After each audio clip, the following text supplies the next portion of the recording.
Et comment vis-tu, toi, que nous recevons avec grand plaisir aujourd'hui sur les cordes de ta vie. Bonjour Sabine. Bonjour Lucie.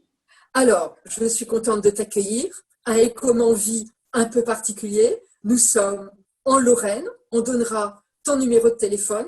Oui. Tu nous accueilles aujourd'hui dans ton joli bureau avec une grande table. On va voir le pourquoi. Aujourd'hui, on ne visite pas la pièce d'à côté, qui est une jolie salle de conférence pouvant recevoir 30 personnes. Je pense que là, les personnes qui nous écoutent sont peut-être en train de se demander, mais où est-ce qu'on nous emmène? Voilà. Et on est en train de vous emmener tous dans Natural Management. Alors, je suis très contente de t'accueillir. Et voilà, moi, la première question que je me pose, mais comment tu as fait ton compte pour pouvoir créer quelque chose qui s'appelle Natural Management, les deux opposés, quelque chose qui n'est pas naturel du tout et quelque chose qui est humain. Alors, explique-nous ce joli concept. Alors oui, le natural management, le concept qu'on a effectivement appelé, qui pour moi, contrairement à ce que tu penses, est naturel. Du management naturel, c'est quoi pour nous? C'est des formations de management en utilisant le cheval comme révélateur lors des formations. Donc, au lieu d'être dans une salle de formation avec des PC et autres, là, on est avec des chevaux, avec des profils différents et on va mettre en place des études de cas en utilisant le cheval. Et donc, ça devient du management naturel. Pourquoi? Parce que manage, en anglais, c'est gérer, c'est finalement le management, c'est de la gestion humaine, et gérer les humains, c'est ce qu'on fait tous les jours, c'est comment se comporter toutes les deux par exemple lors de cette interview, comment on se comporte. Il y a forcément des codes inconscients, un code gestuel qui est inconscient également, et ça touche à la grande bulle du management. C'est comment gérer les humains, comment les faire travailler, comment les motiver, comment faire pour qu'ils se sentent mieux. Voilà, ça c'est tout ça qui va rentrer dans cette grande bulle, d'où le nom aussi Natural Management, parce qu'on voulait que ça reste encore sur des choses simples et de bon sens. Donc, tu t'adresses à des entreprises, à des particuliers? Non, c'est uniquement des entreprises, parce que les budgets formation en entreprise sont très élevés, et le particulier va vouloir travailler des choses, mais qu'on ne va pas pouvoir mettre en place une formation juste pour une personne particulière. Quand les entreprises te contactent, c'est pour quel type de problématique? Alors, ça a changé. Si on reprend, moi, ça fait une dizaine d'années que je travaille là-dessus. Au début, on avait énormément de gestion d'équipe. Donc, comment on gère les équipes, comment on les motive, comment on gère le stress au sein des équipes, les conflits, beaucoup de gestion de conflits au sein des équipes, quelle qu'elle soit, entre collaborateurs, après que ce soit des managers, des non-managers, peu importe, hein, vraiment un groupe d'équipes, un groupe de personnes. Et avec les années, on va dire, depuis 5 ans, les équipes, j'ai eu de moins en moins d'équipes, mais cette fois, de plus en plus de collaborateurs en individuel ou à 2 ou à 3, vraiment. Donc, on travaillait avec des équipes de 10 personnes, de 8 à 10 personnes en formation, et on va dire les 3-4 dernières années, les gens se sont plus intéressés justement à l'individu, parce que alors c'est un constat, après chacun fait des constats différents, mais je constate au sein des entreprises qu'il y a un mal-être général. On entend de plus en plus de burn-out, ce mot qui vient à la mode depuis 5 ans, et puis là, ces 2 dernières années, on l'a entendu beaucoup. Donc, il y a des entreprises qui investissent, comme au Grand-Duché du Luxembourg, qui investissent beaucoup dans tout ce qui est risques psychosociaux, comme ils appellent. Donc, ils sont très intéressés à s'occuper de l'individu qui se sente mieux dans sa fonction, et donc en lui payant des coachs professionnels pour atteindre ses objectifs. Donc, on est quelque part à la recherche de la performance, et c'est là où je te rejoins quand tu dis natural management, c'est contradictoire. Ben là, on est à la recherche de collaborateurs performants, mais avec un bien-être. Est-ce que performance et bien-être, ça peut être aussi compatible? On pourrait se poser la question. C'est faisable, mais voilà, il y a des petites nuances à adapter. On voit que le monde change dans les entreprises européennes. Moi, je travaille qu'avec des entreprises européennes, pas l'international, parce qu'on ne peut pas tout connaître, mais on voit qu'il y a une atmosphère qui est en train d'évoluer. Et c'est pour ça aussi que les salons des bien-être, dans tous les sens du terme, bien-être animal, bien-être sur l'humain, toutes les choses qui se sont développées à côté ces dernières années prennent beaucoup d'ampleur en raison de ce mal-être qui montre en entreprise. Et qu'il faudrait que ça cesse d'ailleurs. Oui. Là, pour que les personnes qui nous regardent comprennent bien, oui. Quel est l'apport du cheval? Alors, l'apport du cheval, alors je précise, l'apport du cheval, je travaille qu'avec des chevaux de concours hippiques. Pourquoi? Parce qu'ils ont été formés comme nous. Nous, pour aller dans les grandes entreprises, on nous demande d'aller au bac, ensuite de faire des études supérieures, école de commerce ou université ou autre, puisqu'il y a des gens qui font aussi autre chose que des bacs plus 5. Eh ben, les chevaux de concours hippiques, quand on va en concours hippique, ils sont dressés depuis poulain, à sauter les obstacles, à le faire très vite et sans toucher les barres. Donc, on a des éleveurs et des cavaliers professionnels qui vont travailler ces animaux-là. Dans cette optique, mon coco, ton métier, c'est de sauter les obstacles le plus vite possible et sans toucher, sinon ça ne va pas. Et ils le savent, les chevaux. Et donc, en prenant ces animaux-là, je dis pas que d'autres chevaux de loisirs ou autres, on ne peut pas travailler avec, mais je préfère, quand j'ai des entreprises, de travailler avec des chevaux de concours hippiques parce que nous avons les mêmes valeurs, quelque part. Tu travailles sur des analogies, en fait. Tu travailles sur des analogies et aussi l'analogie que dans la demande de l'entreprise, ça serait peut-être bien que son salarié il saute l'obstacle sans toucher la barre et sans faire tomber la barre. Pour moi, l'analogie, elle est simple. C'est un côté performance. L'animal ou l'humain, on sait si c'est bien ou si c'est pas bien. On sait si on va être récompensé ou rétrogradé. On sait quel délai on doit mettre pour faire tel projet, que ça soit le cheval ou l'humain.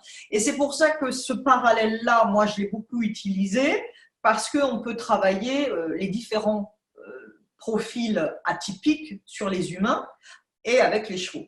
Voilà. Et on obtient énormément de résultats. Mais évidemment, on peut faire ça avec d'autres chevaux. Mais moi, j'ai fait ce choix de dire non, je prends les chevaux qui connaissent les codes humains.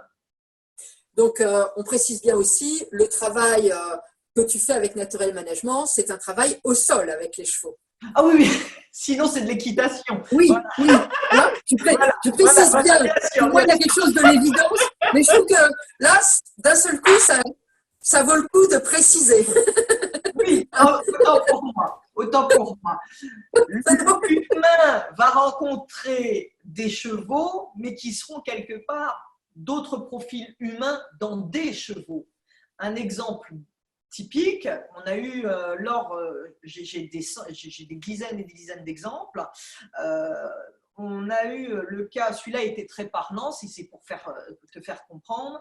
On a eu un directeur des achats d'une société qui voulait, dans son équipe, il avait une très grosse équipe, il avait une vraie problématique avec une personne en plus qu'il appelait la pomme pourrie. Mon Dieu. Alors ça commençait déjà mal. J'ai dit un directeur qui appelle dans ses équipes un collaborateur, c'est ma pomme pourrie, il faut faire quelque chose. J'ai dit ça va commencer mal. J'ai dit j'aimerais bien que ça soit vous qui venez en formation. Donc, il a voulu tester, c'est lui qui est venu. Et c'est à partir de là, comme toutes les sociétés, c'est à partir de la gouvernance qu'on permet aux entreprises de changer et de faire évoluer plein de choses et que les collaborateurs suivent ou pas. Voilà, et ça vient toujours de la gouvernance. Donc, lui étant directeur d'un service, en plus directeur des achats avec cette personne, comme il me l'a décrit, je me suis débrouillée pour avoir un cheval qui ressemble comme deux gouttes d'eau à ce collaborateur qui lui pose problème. Donc, c'était quoi? Oui, quand il est en réunion, il râle tout le temps, il n'est jamais content, il démotive tous les gens qui sont en réunion avec lui, etc. Donc, ça a été facile. Ça a été facile? Il fallait trouver un cheval qui ressemble à ça. J'ai trouvé dans mon carnet d'adresses une petite jument teigneuse, qui ne voulait pas faire. Quand elle n'était pas contente, elle grattait le sol. Elle voulait pas faire les choses qu'on lui demandait si facilement que ça. Il fallait bien négocier avec elle, bien lui expliquer. Donc, c'était génial pour la formation. Parce qu'en mettant un animal qui a ce profil-là avec ce directeur-là, il s'est rendu compte, pendant les exercices que je lui demandais, il s'est rendu compte que l'animal, que cette petite jument, avait les mêmes comportements que son collaborateur. Et là, c'était pour lui faire comprendre que ça vient de lui. Et comme lui, il venait déjà de manière agressive vers ce cheval, vers cette jument, bah, la jument, tout de suite, elle ressentait son agressivité et hop, elle répondait vraiment, elle me répondait comme un taureau. Hein. Elle grattait le sol, elle ne voulait vraiment pas que le monsieur y vienne. Et donc, moi, je suis là pour sécuriser, évidemment. Et c'était pour lui faire comprendre, maintenant, on va vous mettre avec un autre cheval et on va mettre d'autres gens qui vont faire le même travail avec ce cheval, soi-disant teigneux. Et puis, il se rendait compte que tout le monde faisait le même exercice et avec la jument, ça se passait très bien, sauf avec lui. Et là, il a commencé à se poser des questions sur lui-même et à se dire, mince, finalement, c'est peut-être moi le problème. Et il faut que je change mon comportement.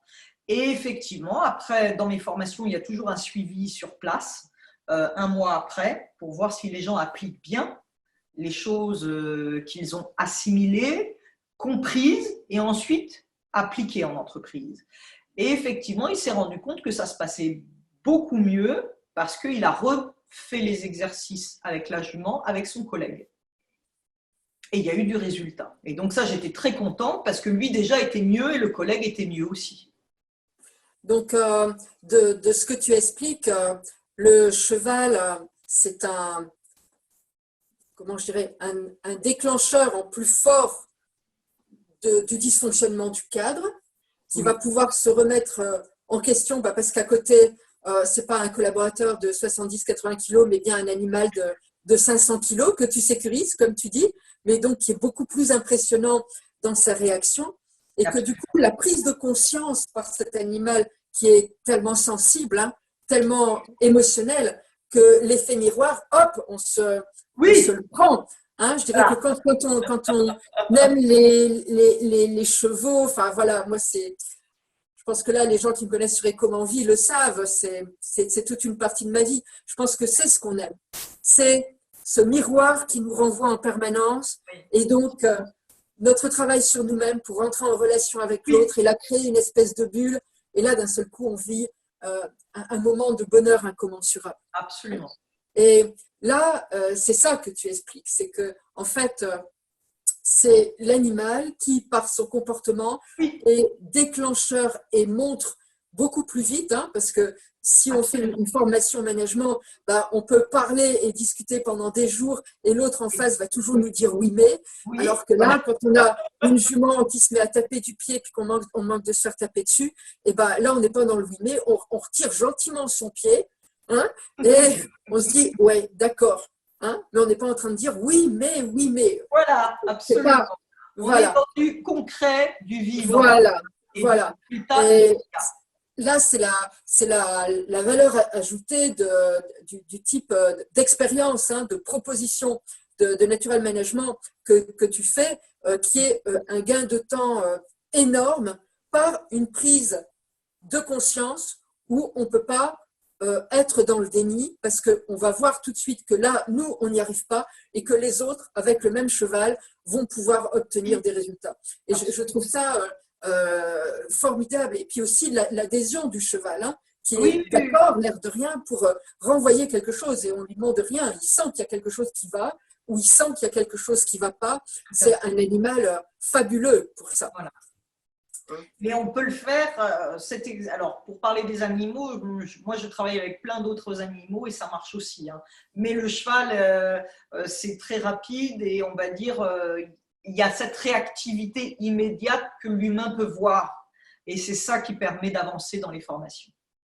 Voilà. Tu as très bien résumé. Alors, ça va, Sabine.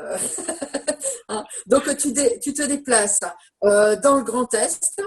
Tu peux te déplacer ailleurs, donc visiblement sud-est, sud-ouest, les HDF suivant les demandes. Et puis, donc, tu vas trouver des lieux d'accueil. Donc, ça, tu es prête à le faire. Mais je tiens quand même à préciser que près de ton joli lieu, eh bien, il y a aussi hôtel 3 étoiles plus. Il y a des possibilités justement de mettre des entreprises, des services, ou même s'il y en a peu qui viennent, comme tu me disais, c'était la tendance actuellement. Mais l'objectif, c'est de les mettre au vert, et en l'occurrence, là aussi, près de l'eau, près d'un lac, près des animaux. Et hop, on réfléchit à soi. Il y a quelque chose d'introspection aussi dans ce que l'on reçoit du cheval. Il ne faut pas penser que c'est une formation non fatigante, parce que au contraire, on se prend des vérités.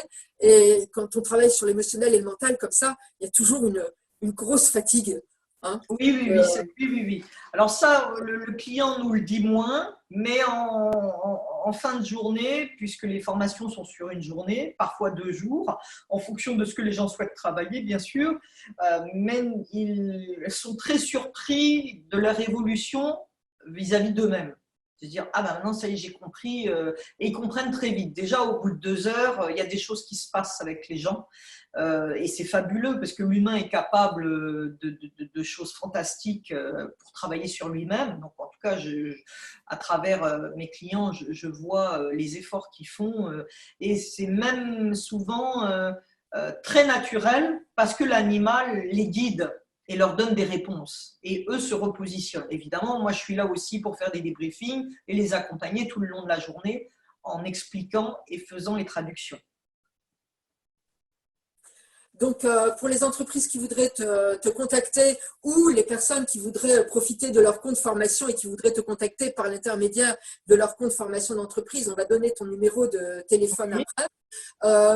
Est-ce que ça peut aller vers tout type d'entreprise, public, privé, grande entreprise, tout secteur d'activité?